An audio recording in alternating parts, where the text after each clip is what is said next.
It is a big moment. I think what our new Secretary of State, Marco Rubio, said a few weeks ago is the key. We are in a multipolar world. I think recognizing that is the first order of us all staying alive to avoid the risks of nuclear war. President Trump said several times that his greatest concern is to avoid World War III. I say bravo on that because we had a lot of neglect of that obvious point for many, many years. So we are in a multipolar world. China is powerful. Russia is powerful. The United States is powerful. If Europe gets its act together, which I hope it does, Europe can be powerful. India will be a great power. That's a reality. Now it's a matter of these great powers not blowing each other up, not getting into a direct war, and also making sure that the rules of the game don't abuse the rest of the world. This is feasible. I think we're on a more realistic course now than we were actually just a few weeks ago. Well, we know how the settlement will look when it comes, and you can look it up online. There was an April 15th, 2022 draft agreement nearly signed by Ukraine and Russia. If you reread it, as I've done several times in the last few days, it's a good agreement. There were a few details left to be concluded, but basically it was fine. But the United States and UK talked Ukraine out of the agreement, said continue to fight, don't accept neutrality. And unfortunately, since that bad advice till today, about 1 million Ukrainians have lost their lives or have been gravely wounded. It wasn't good advice. So we know what the agreement will look like. It was already just about agreed. Yeah, the agreement was that Ukraine would be neutral, that there would be security guarantees involving all of the great powers, including Russia, which I interpret and would recommend should be through the UN Security Council. There was an annexed map which showed what the territorial lines would be, and this was at the verge of being signed. This, I think, is the basis of an agreement, which is end the war, end the bloodshed, end the destruction. The longer it goes on, the worse for Ukraine. I said that 2 years ago, that any delay meant more loss of life, more devastation. Ukraine would not win on the battlefield, and that's true. Now, Donald Trump is basically saying Biden played poker. He bluffed quite a bit. He thought that the U.S. economic sanctions would bring the Russian economy to its knees. Nope. He thought that the ATACMS and the HIMARS would bring Russia to defeat. He thought that unrest inside Russia would prevent Russia from mobilizing. No, it was a poker game. Trump is saying, I don't want to hold the losing hand. We shouldn't hold the losing hand. And Ukraine only suffers from more poker with a bad hand.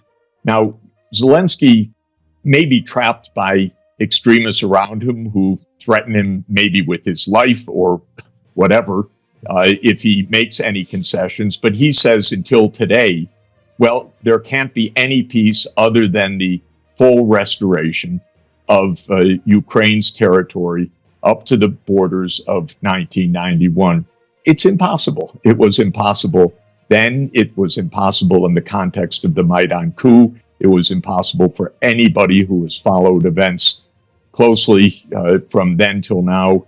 And yet Zelensky continues to maintain what is an utterly impossible, literally impossible condition, because if we try to implement that, well, either Russia would win everything or it would lose, and then it would escalate to nuclear war. There were already the negotiations that brought this war nearly to a close 2 years ago. They were real negotiations. I went to Turkey to speak with the negotiators. I've spoken in detail with the negotiators. There was a negotiated end to the war. The United States and UK stopped it. And that's not controversial. That's just how it is, how it's been explained by everybody. Well, Boris Johnson involved. was actually on my show last week and emphatically denied that he was the instigator for Ukraine continuing to fight. He said they wanted to. I don't know if he's fight. the instigator. Maybe I don't think he was the instigator. I think the U.S. was the instigator, but I think he was the messenger. What I think should be done is a permanent peace, not a ceasefire or an armistice line. I don't want to revisit this war and have irredentist sentiments and lobbying for a renewed war and new military buildups and all the rest. I want peace. There should be peace. Ukraine's mistake, but by the way, it wasn't Ukraine's mistake. It was an American project that we've discussed that goes back to 1994, was to push NATO all the way to Ukraine. And that crossed Russia's understandable national security red line. And I would have respected Russia's national security red line because I felt that if you violated it, we would get to where we are today. So I would aim for peace, not a settlement that is grudging, imposed. We never will accept the sovereignty of Russia. What kind of peace is that? All of that is just a prelude to the next war. We should have real peace. By the way, there are three groups of people that are involved or should be involved. They're the generals. They know something about fighting, sometimes well or sometimes badly. They're the politicians. They know something about grandstanding. But then there are the diplomats. The diplomats should work out a real settlement.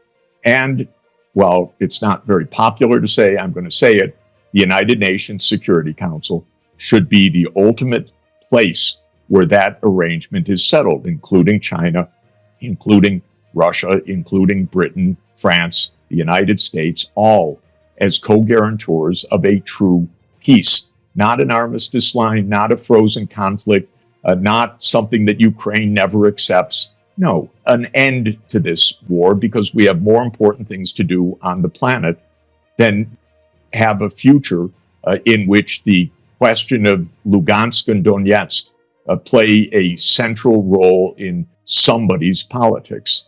It will happen if there is no settlement of this war, if Europe says, well, I'm all in favor, by the way, of Europe getting its act together. And I was in the European Parliament saying this just very recently. I agree. But if Europe says we fight until 1991 borders are restored, the United States will wash its hands of all of this. I can tell you, they will not play a losing hand. They started this, by the way. The U.S. started this. The U.S. said we can go wherever we want. Zbig Brzezinski laid it all out in 1997 as clearly and explicitly as one can do. So the United States started it, but the U.S. drops countries like hot potatoes. That's my whole life, whether it's Vietnam or Afghanistan, now Ukraine. So if the Europeans push so hard, if Zelensky, because for whatever reason as an individual says what is not in the interest of his country, it could be pretty bad for the relations between Europe and the United States. I would not recommend that at all.